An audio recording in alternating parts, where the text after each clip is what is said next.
চেহারায় সাদৃশ্য, তাও আবার অনুব্রত মণ্ডলের সঙ্গে। দিল্লিতে নিয়ে গিয়ে অনুব্রতকে জেরা করছে এটি। এমন সময় নিজের ছবি ভাইরাল হতেই বিড়ম্বনায় শেওড়াফুলির এক মাছ ব্যবসায়ী।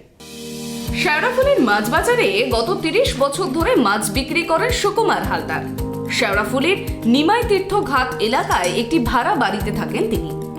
সেই সুকুমারের আসবটি নিয়ে পা ছড়িয়ে বসে মাছ বিক্রির একটি ছবি ভাইরাল হয়েছে সম্প্রতি। কাকতালীয়ভাবে বীরভূমের অনুব্রত মণ্ডলের সঙ্গে চেহারার মিল থাকায় সেই সুকুমার বাবু এখন চর্চায়। তার কাছে মাছ কেনেন যারা, তারা এসে বলেছেন সুকুমার এখন কেষ্ট হয়ে গিয়েছে।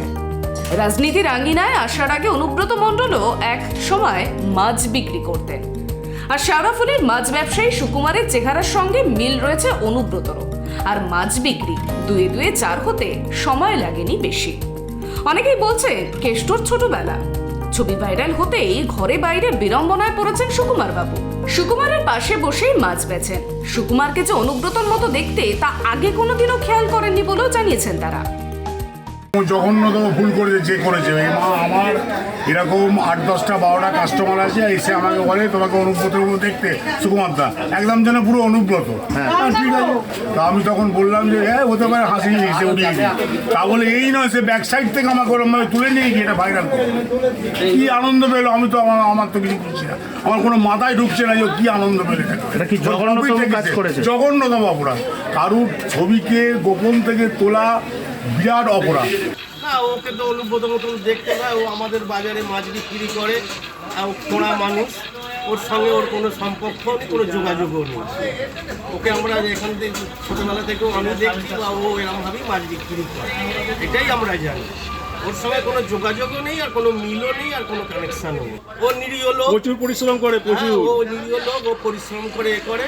ও আগে পা ভালো ছিল, ও ট্রেনে অ্যাক্সিডেন্ট হয়ে ও এখন ওই রকম হয়ে গেছে। ওর সঙ্গে কোনো মিল নেই। একটি দুর্ঘটনায় সুকুমার হালদারের পা ভেঙে যায়। অস্ত্রোপচার করেও পা ঠিক হয়নি। বাড়ি বিক্রি করে চিকিৎসা করতে হয় বলে জানান তার স্ত্রী। তিনি জানান, গরু পাচারকারী একজন ক্রিমিনালের সঙ্গে তার স্বামীর তুলনা হয় না। তার স্বামীর ছবি তুলে যে ভাইরাল করেছে তার শাস্তির দাবিও জানিয়েছেন তিনি।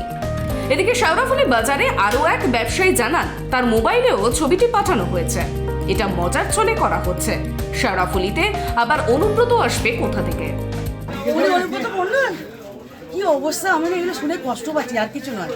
হ্যাঁ, যে একটা মানুষ এইখানে বাজারে সবাই জানে একটা অ্যাক্সিডেন্ট পা, আজকে আমি বিরাট অভাবী, আমার বাড়ি ঘর বিক্রি হয়ে গিয়ে আমি ঋণে জড়িয়ে আমার 2খানা বাড়ি বিক্রি হয়ে গিয়ে আমরা আজকে দেনার দায়ে কত কষ্ট করে এসে আমার স্বামীকে সুস্থ করে একটু করে আমার জামাই সবাই মিলে কষ্ট করে ওকে দিয়ে পুঁজি দিয়ে দাঁড় করে আবার নতুন করে, এটা সবাই জানে, এখানে বাজারের কেউ নেই। কিন্তু এই যে জিনিসটা করেছে তার আমি প্রচুর শাস্তি চাই। এটা তো লোকে আর কি ছড়ে দিয়েছে, পাঠিয়েছে, এটা তো ঠিক করেনি, না জানিয়ে ফটোটা পাঠানো উচিত হয়নি। এটা এন্টারটেনমেন্ট হিসেবে নিয়েছে সবাই। আমার মোবাইলেও পাঠিয়েছে অনেকে। আমি আবার বললাম যে আমাদের শেওড়াফুলির আবার অনুব্রত এসছে কোথা থেকে। সবাই আর কি ছড়ে এটাকে নিচ্ছে আর কি, মজা করছে, আমরাও দেখাচ্ছি লোককে, এইভাবেই চলছে। কাউকে নিয়ে এরকম মজা করাটা কি ঠিক? ঠিক না, এটা তো না জানিয়ে ফটো তুলে নিয়ে এভাবে মজা করা কোনো মতেই শোভনীয় নয়। এদিকে বীরভূমের নানুরের হাটসেরান্দি গ্রামের এক চিলতে ঘরে বসেই জীবনের সারমর্মতা বুঝে গিয়েছিলেন কৃপা সিন্ধুর ছেলে কেষ্ট। কৃষক পরিবারে জন্ম তার। অল্প বয়সেই খেটে খাওয়ার ভাবনা বপন করে নিয়েছিলেন রন্ধ্রে। পড়াশোনা নামক বিলাসিতা তার ক্লাস 8 পর্যন্তই। তারপরেই অফ টু রোজগারের ধান্দায় খোলা বাজারে তিনি মাছ বিক্রি করেন। কখনো মুদি দোকানে কাজ করেছেন, কখনো গ্রিলের দোকানে, কখনো মাছের ব্যবসায়। হুগলি থেকে সোমনাথ ঘোষের রিপোর্ট, ট্রাইব টিভি।